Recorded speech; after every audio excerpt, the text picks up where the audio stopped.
Čia yra žaidimas, kurį sukūriau pats, nemokėdamas programuoti ir parodysiu, kaip ir jūs galite tai padaryti. Labai paprasta. Atsidarom pokalbių robotą claude.ai ir rašome tokią komandą. Sukurk Snake žaidimą, kuriame gyvatėlė turi savimonę, dėl to nutinka įvairiausi dalykai. Parašau ir spaudžiu Enter. Šiek tiek palaukę, dešinėje gauname žaidimą, tai reikia paspausti žaisti ir galima žaisti gyvatėlę. Pamėginam. Ir man sekasi visai neblogai. Kažkas keisto vyksta. Ar aš mąstau, kodėl negaliu sustoti žaisti šio žaidimo? Ar aš esu gyvatė, ar tik pikselių rinkinys? Čiut nepralaimėjau. Mano gyvatėlė tiesiog pabėgo iš žaidimo ir dabar gyvena laisvėje.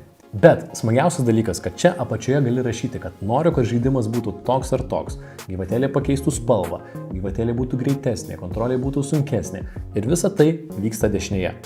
Jeigu kartais neveikia, atsidarome kodą šios programėlės, nebijokit, viskas paprasta.